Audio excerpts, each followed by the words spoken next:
ప్రభు నామమున అందరికీ శుభోదయం. ఈరోజు దేవుని వాగ్దానము ఏమనగా యోహాను సువార్త 5వ అధ్యాయము 43వ వచనము.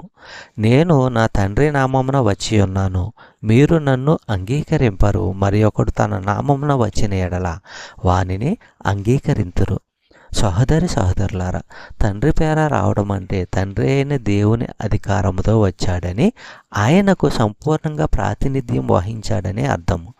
తన పేరునే రావడం అంటే తన సొంత అధికారంతో తన తరపునే రావడము. అలాంటి వారు క్రీస్తు పక్షంగా వచ్చామని చెప్పుకోవచ్చు. ఇలా చేసేవారు చాలామంది ఉన్నారు. ఇలాంటి వారందరికీ ప్రధాని క్రీస్తు విరోధి. మత్తయి సువార్త 24వ అధ్యాయము 24వ వచనము మనము పరిశీలించినట్లయితే, అబద్ధపు క్రీస్తులను అబద్ధపు ప్రవక్తులను వచ్చి సాధ్యమైతే ఏర్పరచబడిన వారిని సహితము మోసపరచుటకై గొప్ప సూచక క్రియలను మహత్కార్యములను కనబరిచెదరు.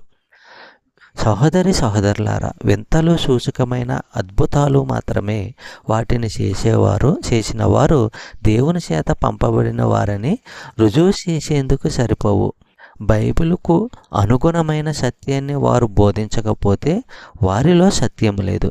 వారి వింతలు సూచకమైన అద్భుతాలు మోసకరమైనవి. దేవుడు ఎన్నుకున్న వారు క్రీస్తుకు చెందిన సత్యాన్ని సూచించేందుకు తగిన జ్ఞానోదయం పొందినవారు. చెప్పబడిన వాగ్దానం దేవుడు దీవించి ఆశీర్వదించును గాక. ఆమేన్.